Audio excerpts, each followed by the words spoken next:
दोस्तों, इंसानों ने कितनी भी तरक्की कर ली हो, आज भी धरती पर कई ऐसी जगह हैं जहां इंसानों का रहना मुश्किल है। और ऐसी एक जगह है अंटार्कटिका, जो दुनिया का 5वां सबसे बड़ा महाद्वीप है। इसका 98% हिस्सा बर्फ से ढका हुआ है। वैसे तो इतने कम तापमान में इंसानों का रहना मुश्किल है, लेकिन कुछ जीव ऐसे भी हैं जिनकी दुनिया सिर्फ अंटार्कटिका में ही बसी है। बैक्टीरिया से लेकर बड़े जानवर, मछली और पक्षी भी अंटार्कटिका में रहते हैं। और इस वीडियो में हम आपको अंटार्कटिका में रहने वाले कुछ जानवरों से मिलवाएंगे। तो चलिए दोस्तों, शुरू करते हैं बिना किसी देरी के।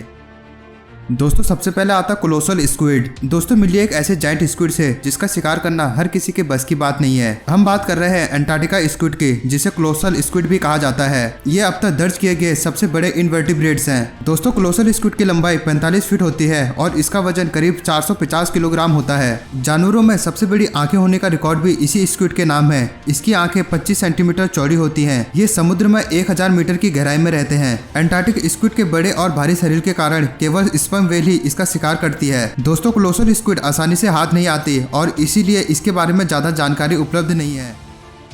दोस्तों, अगला आता है killer whale. Giant killer whale, जिन्हें आपने फिल्मों में भी कई बार देखा होगा। किलर वेल का वैज्ञानिक नाम ऑर्सिनस ऑर्का भी है, जिसके कारण इसे ऑर्का के नाम से भी जाना जाता है। किलर वेल 23 से 32 फीट लंबी और 6 टन तक वजनी होती है। किलर वेल असल में दुनिया की सबसे बड़ी डॉल्फिन प्रजाति है, जिसे बेहद बुद्धिमान और ताकतवर शिकारी माना जाता है। दोस्तों, कहा जाता है कि ये किलर वेल आपस में बात कर सकती है और यही इनकी खासियत है। हर किलर वेल की अपनी अनोखी कॉल होती है, जिसे दूर से भी अन्य किलर वेल द्वारा पहचाना जा सकता है। इस प्रजाति की आयु 50 से 80 वर्ष तक होती है।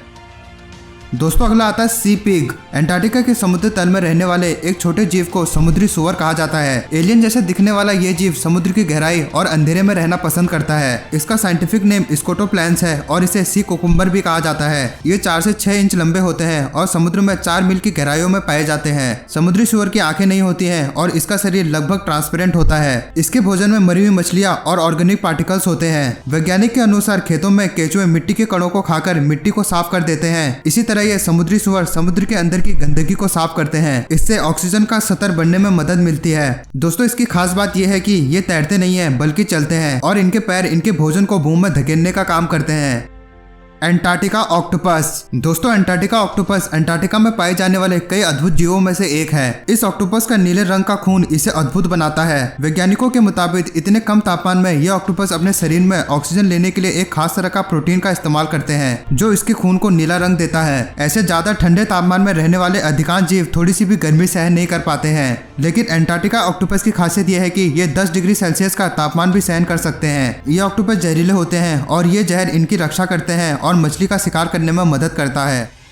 दोस्तों, अगला आता है एलिफेंट सेल। दोस्तों, सील की सबसे बड़ी प्रजाति एलिफेंट सील है। नाम सुनते ही आप समझ गए होंगे कि ये भारी शरीर वाला अंटार्कटिका का एक बड़ा जीव है। नर हाथी सील का वजन 3000 किलोग्राम तक होता है और मादा हाथी सील का वजन 600 से 900 किलोग्राम तक होता है। जन्म के समय हाथी के बच्चों का वजन 40 से 50 किलोग्राम तक होता है, जो दिखने में बहुत ही क्यूट लग रही है। हाथी की सूंड जैसी दिखने वाली इनकी नाक के कारण इन्हें एलिफेंट सील का नाम दिया गया है। कहा जाता है कि ये समुद्र के अंदर 2 किलोमीटर तक तैर सकते हैं और पानी के अंदर करीब 2 घंटे तक अपनी सांस रोक सकते हैं। अगर इन अंटार्कटिक जानवरों की खाने की बात करें तो ये मांसाहारी जीव स्क्विड और मछली को अपना शिकार बनाते हैं। कहा जाता है कि ये 3 महीने तक बिना कुछ खाए जीवित रह सकते हैं।